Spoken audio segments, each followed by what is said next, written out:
선지자의 제자들의 아내 중에 한 여인이 엘리사에게 부르짖어 이르되 당신의 종 나의 남편이 이미 죽었는데 당신의 종이 여호와를 경외한 줄은 당신이 아시는 바니이다.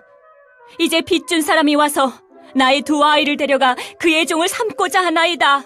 하니 엘리사가 그에게 이르되 내가 너를 위하여 어떻게 하랴? 내 집에 무엇이 있는지 내게 말하라. 그가 이르되 계집종의 집에 기름 한 그릇 외에는 아무것도 없나이다. 하니 이르되 너는 밖에 나가서 모든 이웃에게 그릇을 빌리라. 빈 그릇을 빌리되 조금 빌리지 말고 너는 내 두 아들과 함께 들어가서 문을 닫고 그 모든 그릇에 기름을 부어서 차는 대로 옮겨놓으라. 하니라.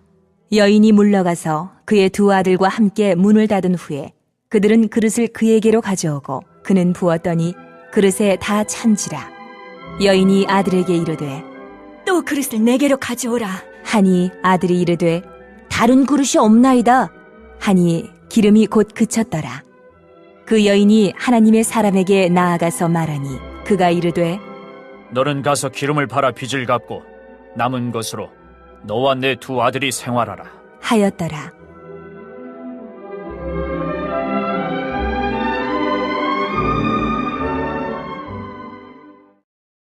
아멘. 오늘 본문은 엘리사는 인간을 창조하시고 이 세상을 주관하신 하나님의 능력을 힘입어 죽은 생명을 소생시키며 인간적인 기본적인 요구라고 할 수 있는 의식주 문제를 해결해 줬던 사건이 이적이 있습니다. 이러한 이적 속에는 주의 백성들을 생각하시는 하나님의 지고한 사랑이 숨쉬고 있음을 알게 하여 주시고 우리가 깨달아지게 하여 줬던 것입니다. 이 공경에 찬 선지자 생도의 미망인이 빚을 갚을 수가 없어서 그 고난에 처해 있을 때 엘리사를 찾아와 도와달라고 하는 내용 속에서 일어난 사건입니다. 그런데 하나님은 가부의 호소를 들어주셨다는 사건이에요. 어느 날 엘리사에게 선지자의 미망인이 찾아왔습니다. 그 선지자의 미망인은 엘리사의 선지자의 생도 중 한 명이었습니다. 근데 그는 빌린 돈을 갚지 못해서 이 생도가 죽었습니다. 여기서 빚을 갚지 못해서라는 사건 속에 큰 역사가 있습니다. 그 생도는 얼마나 진실하고 성실하게 하나님의 생도로서 살아갔느냐는 거예요. 부를 탐하지도 않고 사리사욕을 탐하지도 않고 살아갔다는 것을 우리가 여기서 볼 수 있습니다. 빌린 돈을 갚지 못했다 그랬어요. 그래서 그녀의 아들들이 그 빚진 자에게 종으로 팔리게 되었다고 이야기를 하고 있습니다. 이런 형편에 처하자 가부는 엘리사, 하나님의 사람 엘리사를 찾아가서 딱한 형편을 호소하던 것을 볼 수 있습니까? 그런데 이런 호소를 하나님은 우리가 생각하고 의지할 때부터 알고 있다는 사실이에요. 그리고 하나님은 이런 호소를 들어주셨다. 하나님은 언제나 우리들이 구하지 않냐고 준비하지 않아서 그렇지 언제나 넘치도록 부어주시는 하나님이시라는 거예요. 아멘. 하나님은 우리가 부르짖음에 응답하시는 하나님이라는 거예요. 자, 야곱이 고난과 어려움 속에 다 젖었을 때 베델에서 약속한 하나님의 약속을 믿고 우리가 이제는 일어나서 베델로 올라가자. 내 환난 날에 내가 응답하시며 내가 가는 길에서 하나님이 나와 함께 하신 그 하나님께 내가 가서 이제는 제단을 쌓고 쌓으려서 예배를 드리겠다는 거예요. 하나님 앞에 제사를 드리겠다. 그렇습니다. 우리는 어떤 상황에 있을지라도 하나님이 나를 돌보고 계신다는 사실을 믿어야 된다. 내가 가는 길에 한 번도 변함없이 함께 해주셨다는 그 사실을 믿어야 된다는 거야. 믿었을 때 하나님이 그 부르짖는 기도 속에서 넘치도록 부어주시는 하나님을 우리가 증거하는 자가 되게 하여 주신다. 그래서 우리는 예배를 드리잖아요. 내가 가는 길에서 나와 함께 하신 하나님께 내가 제단을 쌓는다. 그 하나님께 예배의 삶을 살아가겠습니다 하는 고백이에요. 우리가 열왕기상 18장 37절을 보면은 엘리야가 하나님의 백성들이 9시대 이세벨이 등등한 시대에 살고 있는 때 백성들이 하나님을 잊어버리고 바알을 우상을 섬겼던 그때입니다. 그때 엘리야가 하나님 앞에 갈멜산에서 부르짖은 거예요. 여호와여 내게 응답하소서, 내게 응답하소서. 응답해달라는 거예요. 이 백성에게 주 여호와는 하나님이신 것을 주는 그들의 마음을 다 돌이키심을 알게 하여 주시옵소서. 그 기도를 하는 거예요. 그때 하나님을 떠나 우상을 섬기는 이들에게 부르짖는 엘리야의 기도를 통해서 하나님이 참신이라는 것을 알게 하여 주셨다는 거예요. 저와 여러분도 마찬가지입니다. 여러분들도 하나님이 참신이고 하나님이 넘치도록 부어주시고 하나님은 창조주시고 모든 능력, 우리 모든 문제를 해결하여 주시는 분이라는 것을 믿을 때 역사가 일어나는 거예요. 응답하시는 거예요.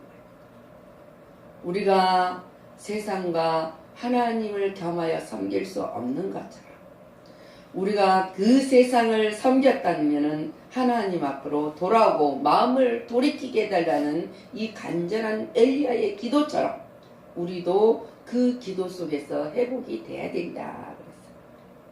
그래서 말라기 선지자는 그렇습니다. 이 우상을 섬기는 이들, 거짓 예배를 드리는 너희들아 그러면서 하나님 앞에 뭐라 합니까? 너희들이 온전한 허물과 11조를 도둑질했느니라 그래요. 거짓된 형식적인 예배와 하나님 앞에 애물을 드렸다는 이야기하면서 그들에게도 하나님이 응답하는 자는 물론이고 만군의 여호와께서 제사를 드리는 자도 여호와께서 말씀하시는 그렇게 거짓 예배를 드리는 자는 야곱의 장막 가운데에서 끊어버리시니라. 야곱의 장막은 우리가 하나님이 주시는 약속의 속에서 끊어버린다는 거예요. 야곱은 기업의 하나님을 찬양하고 우리에게 주는 그 기업, 여기서 야곱의 장막 가운데 끊어버리신다는 그 말은 내가 너를 제하여 버리겠다는 거예요. 거짓 예배를 드리는 자, 세상을 섬기며 하나님을 믿는다고 하는 자들에게 하나님은 단호하게 이 말씀을 하고 있는 거예요. 자, 하나님은 언제나 구체적으로 응답을 하십니다. 그냥 두리뭉실 아무 때나 응답하시는 것이 아니라 구체적으로 응답을 하신다는 거. 오늘 이 본문의 말씀입니다. 하나님께서는 가부의 형편을 돌아보시고 엘리사로 하여금 그녀에게 응답하게 하셨다 그랬어요. 엘리사는 그녀의 형편을 다 들었습니다. 그리고 난 후에 구체적으로 그녀를 도울 방법을 찾았습니다. 그래서 뭐라 합니까? 그녀가 가지고 있는 것 무엇이냐 묻습니다. 오직 기름 한 병이었다. 엘리사는 그녀에게 그릇을 준비하되 집에 있는 것과 이웃에게 가서 최대한 많이 빌려와라 그랬어요. 빌려와라. 빌려오도록 하겠습니다. 자기 백성을 돌보시는 하나님은 자 창세기 49장 25절에 말씀하십니다. 내 하나님 아버지 하나님께로 말미암나니 그가 너를 도우실 것이요 전능자로 말미암나니 그가 내게 복을 주실 것이라. 근데 그 복을 어떻게 주느냐? 위로는 하늘의 복과 아래로는 깊은 샘의 복과 젖먹이는 복과 태복이니라. 이 얼마나 놀라운 약속을 하십니까? 그러므로 우리는 국률하심을 받고 때를 따라 돕는 은혜를 얻기 위하여서는 은혜의 보좌 앞에 담대히 나아갈 것이니라. 우리는 언제나 담대하게 하나님 앞에 우리 모든 형편과 처지를 드러내놓고 구할 수 있는 믿음을 가져야 된다는 거예요. 그래서 하나님은 뭡니까? 준비한 만큼 도와요. 오늘 이 본문에서 그러잖아. 준비한 만큼 도왔다. 그녀가 그릇을 준비하자 엘리사는 그 그릇에 기름을 채워지게 하는 이적을 베풀었습니다. 하나님께서는 도우신 것입니다. 엘리사 자신이 도운 것이 아니라 하나님이 도우셨다. 하나님께서는 도우시되 그녀가 준비한 대로 도와주셨다. 그녀가 빌려온 그릇에 기름이 다 찰 때까지 기름은 멈추지 않았다고 이야기하고 있습니다. 하나님께서는 성도의 소원과 준비하는 만큼 주시는 것이라는 것을 알게 해주십니다. 우리가 무엇을 준비할 것인가? 우리가 미래에 무엇을 가지고 일할 것인가? 그냥 하루하루 사는 것이 아니라 물론 하루하루는 하나님의 은혜 안에 살아야 돼요. 그렇지만 우리는 꿈과 비전을 가지고 무엇을 내놓을 것인가? 무엇을 하나님 앞에 내놓을 것인가? 하나님은 어려운 자의 기도를 외면하지 않으신다고 했습니다. 그리고 응답하시고 긍휼을 베풀어 주신다. 이스라엘에 대한 하나님은 자비의 하나님께서 그들과 언약을 체결하심으로써 이 언약에 뭡니까? 사랑과 심판으로 이 언약을 유지시켜 나갔던 것을 볼 수 있습니다. 하나님의 공급은 여인의 믿음과 순종의 크기만큼 주신다 그랬어요. 그리고 크기만큼 줬어요. 하나님은 날마다 우리에게 일용할 양식을 공급하시는 하나님이십니다. 모세에게 이스라엘 백성들이 강야를 갈 때 보라 내가 너희를 위하여 그랬어요. 너희를 위하여 하늘의 양식이 비유같이 내린다. 비같이 내린다는 거예요. 백성이 나가서 일용할 것을 날마다 거둘 것이니라. 이같이 하여 그들은 내 율법을 준행하나 아니하나 내가 시험하리라. 하나님이 양식을 날마다 일용할 양식을 주겠다고 약속하시는데 거기서 욕심쟁이들은 어땠습니까? 더 많이 걷었어요. 날마다 준다는데 더 많이 걷어서 내 거를 만드는 거예요. 그런데 그 거두었던 것은 아침이 됐을 때는 썩어버렸더라. 왜? 내 욕심과 탐욕. 하나님이 분명히 그랬잖아요. 내가 내 율법을 준행하나 아니하나 내가 시험하기 위함이다. 날마다 준다고 그랬는데 이때는 날마다 아침에 일어나면 이 만나가 쌓여 있는데 자기들 먹을 만큼만 거두면 되죠. 근데 하나님이 안식일 날은 이틀분을 거두라는 거예요. 그래도 안 썩었어요. 하나님이 말씀하신 언약은 한 번도 변개하지 않아요. 자, 그래서 고린도후서 9장 10절에 뭐라고 말씀하십니까? 씻는 자에게 씨와 먹을 양식을 주시는 이가 그랬어요. 너희 심을 것을 주사 풍성하게 하시고 너희 의의 열매를 더하게 하시리이다. 하나님은 우리에게 씨앗을 주고 그것을 얼마만큼 심느냐 그에 따라서 풍성하게 더해 줍니다. 자, 이 선지생도의 아내가 살 길이 열린 기적을 우리가 한번 생각해 봅시다. 하나님의 종 엘리사를 찾아갔다. 다른 사람, 우리가 인간과 인간의 관계에서 문제를 해결하려고 머리를 맞대는 것이 아니라 이 하나님의 종을 찾아갔다. 왜? 찾아갔을 때 그 기적의 역사가 일어났다는 거예요. 왜? 하나님의 종 엘리사를 하나님이 그 기도를 응답하여 줄 것이라는 확신을 가졌기 때문에. 근데 지금은 여러분들이 다 하나님의 종입니다. 하나님 앞에 무릎을 꿇으면 돼요. 이 모든 문제를 가지고 하나님 앞에 내려놓으면 된다는 거예요. 오늘 우리도 어려운 일이 있을 수 있습니다. 근데 사람을 찾아서 빌리기 전에, 문제를 해결하려고 하기 전에 하나님을 찾아야 된다는 것을 우리에게 주는 오늘의 본문의 이 한 가부의 사건입니다. 그랬을 때 엘리사가 말하는 그대로 순종하였기 때문에, 이 여인은 엘리사가 시킨 대로 순종했기 때문에 놀라운 이적이 나타났던 거예요.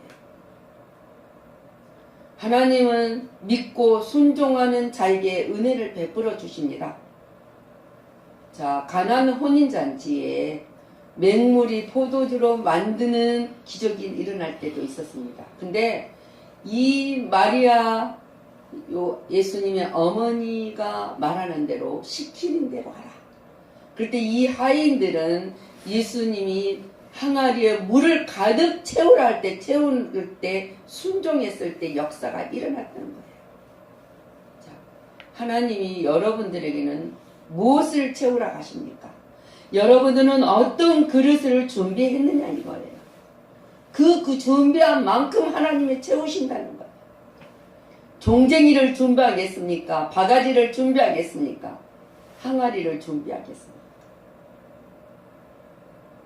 우리가 제한된 그 항아리도 종쟁이도 바가지도 아니고, 우리는 하나님이 주는 무한대에, 내가 너희에게 모든 창조를 하시고, 하나님 뭐라고 말씀입니까?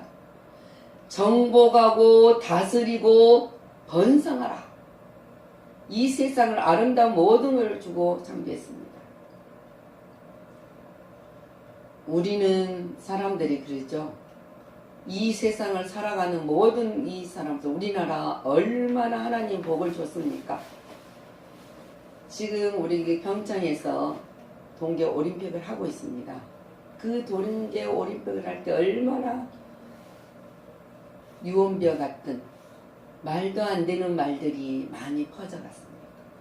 그게 이 나라 대한민국 국민이라면 그런 말을 해서는 안 돼요. 왜 안 되냐?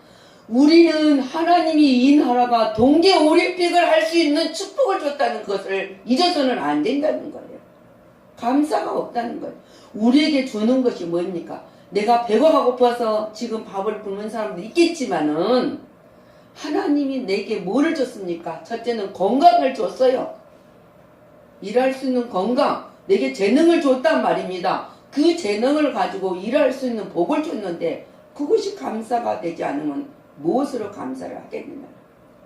얼마나 감사가 많습니까? 그래서 모든 범사에 너희는 감사하라고 그랬지 않습니까? 감사. 그랬을 때 이 놀라운 역사가 일어나는 거예요. 많은 맹물이 포도주로 변한 것처럼 많은 그릇을 준비했기 때문에, 그릇을 조금 한 개만 준비했다면, 한 개만 딱 채워졌더라면 그 사람이, 이 여인이 빚을 갚을 수 있었겠습니까? 그래서 빚을 갚을 수 없어요. 근데 많은 그릇을 조금 준비했더라면 문제를 해결할 수 없었어요. 우리는 그릇을, 조그만 그릇을 하나 놓고 내 주관에서, 내 생각에서, 내 방법으로 이거면 족합니다 하면 그거로 끝나는 거지만은, 하나님의 무한한 강대 속에서 하나님, 내가 하는 모든 일이 하나님께 영광이 되게 하여 주옵소서. 그리고 영광을 나타나게 하여 주옵소서. 내가 한 그 믿음을 가지고 행하였을 때 놀라운 역사가 일어난다. 그것이 뭡니까? 하나님이 해결할 수 있는 것이 다 베풀어 주시는 하나님의 은혜가 넘치는 축복이다. 그 축복을 맞으려면 우리는 언제나 그것이 준비되는 자가 되어야 한다. 그 그릇이 무엇입니까? 믿음의 크기의 그릇이에요.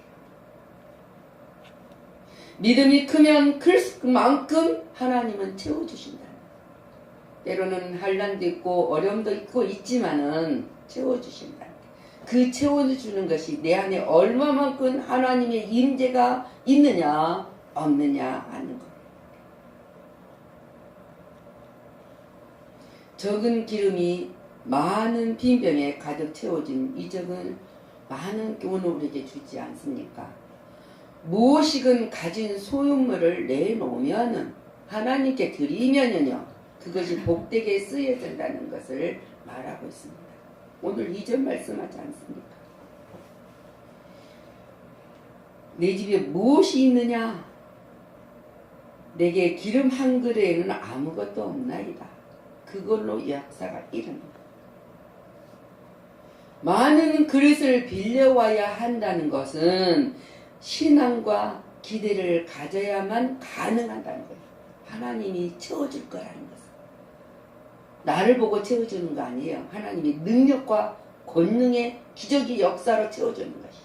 근데 우리는 믿음의 그릇을 준비해야 된다. 이것은 문을 닫고 기름을 붓기 시작했다. 밀실에서 기름을 부어야 하면 밀실은 기도를 해야 되나 믿고 우리가 그걸 놓고 내놓고 기도를 해야 된다. 적은 기름이 그릇이 있는 대로 채워지고 또 낼 수 있었으면 우리들이 가지는 적은 것일지라도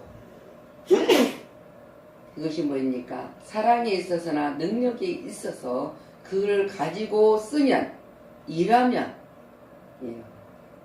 더욱더 축복된다는 것을 배우게 된 것이 오늘 6절의 말씀입니다. 그릇에 다 찬지라.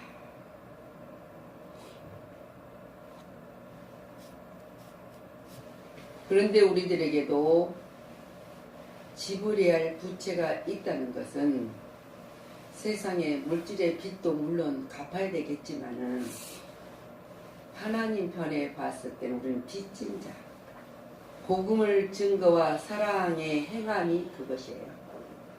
그것을 하나님한테 빚을 졌으니까 우리는 갚아야죠.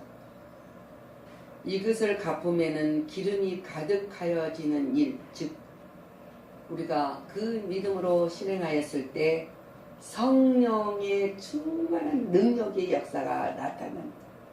자, 예수님의 말씀을 믿고 기다리는 마가의 다락방에 120명 문도가 성령을 받았을 때 담대해질 수 있고 예수님의 빚진 자로서 복음을 증거한 거죠. 베드로가 말하지 않습니까? 내게 은과 금은 없을지라도 내게 있는 것은 너게 주노니 나사렛 예수의 이름으로 그 앉은 병이 일어나고 손을 내밀었던 것처럼 우리는 그 행함을 실천하는 자가 되어야 됩니다. 이 부인이 가득 채워진 기름으로 빚을 갚았습니다. 그 남은 것으로 생계를 세울 수 있음을 우리가 본 것을 볼 수 있습니다. 있잖아요. 남은 것으로. 빚만 갖고 끝나버렸으면 힘들죠. 근데 남았다 이거예요. 그래서 살 수 있었다는 거죠. 우리들에게 성령이 채워진 신앙이 가득하였을 때 부채 청산을 이어했을 때 우리들의 자신의 영도 만족하게 되는 것입니다. 그래서 우리가 힘이 생긴다는 거예요. 기쁨과 감사, 평화가 우리에게 넘친다는 거예요. 자, 오늘 이 사건을 통해서 우리에게 주는 것인 우리가 이 이적의 사건은 하나님의 능력과 구원의 역사를 다시 한번 입증해 주는 거예요. 하나님의 능력과 구원의 역사를. 왜? 내가 너를 지명하여 택하였으며 하나님이 그 변함없는 사랑의 역사가 일어난다는 이 행한 이적은 좁게는 어려운 백성들에게 하나님이 긍휼을 베푸시는 하나님의 자비가 드러나 있다는 사실이에요. 하나님의 긍휼과 자비가 없으면 우리가 무엇을 하나님 앞에 다 받을 수 있습니까? 우리가 얼마나 무엇을 행해서 무엇을 얼마나 잘해서 우리가 무엇을 하나님 앞에 온전히 드려서 하나님이 주시겠나니까. 근데 그 모든 것들 일어난 사건들 속에서는 하나님에게 돌아와주는 백성을 향한 하나님의 사랑과 능력이 얼마나 깊고 큰지를 입증해 주는 예가 되기도 합니다. 내가 오늘 이 말씀을 듣고 정말 이 가부처럼 하나님 앞에 정말 간절한, 남편이 생도였는데 열심히 하나님의 종으로서 일을 하다가 죽었는데 내게 있는 것이 뭐입니까? 아들 둘이 빚 대신 종으로 팔려가게 됐다는 사건. 근데 어머니가 이제는 아들하고 둘이 살아야 되는데 그 아들들이 종으로 팔려가면 얼마나 원통합니까? 그 사람, 우리가 세상적으로 말할 때 생각을 하면 내가 죽도록 하나님 일만 한다고 했었는데 열심히 일어났는데 내 자녀를 빚쟁이라고 갚아간다면, 뺏어간다면 종으로 판다는 거예요. 하인으로 쓰겠다는 거예요. 지금 여러분들한테 그런 환경이 주어졌으면 여러분은 누구를 찾아가겠습니까? 그 빚진 자를 찾아가서 봐달라고 손발이 빌도록 빌겠습니까? 하나님 앞에 무릎을 꿇고 억울함을 호소할 수 있는 신앙을 가지시겠습니까? 이 여인처럼 엘리사를 찾아가서 이 호소를 하고 하나님의 역사. 그러면 이 엘리사는 이 생도가 자기 제자였으니까 모를 리 없겠잖아요. 그런 것처럼 하나님 백성을 향한 하나님의 사랑과 능력이 얼마나 크고 넓은가를 자비와 국률이 우리에게 한없이 베풀어주고 계신다는 하나님의 사랑. 우리는 오늘 다시 한번 이 말씀을 기억하고 심는 자에게 씨와 먹을 양식을 주신 그 하나님 앞에 무엇을 하나님 앞에 드려서 그것으로 풍성하게 주시는 의의 열매를 맺을 수 있느냐. 오늘 이 말씀을 다시 한번 새김질하시고 내가 가진 적은 것이라도 하나님 앞에 내놓아서 놀라운 역사를 일으켜 많은 사람들에게 복음을 증거자하는 증거자의 간증자가 되시기를 예수님의 이름으로 축복합니다. 기도하겠습니다.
것이다.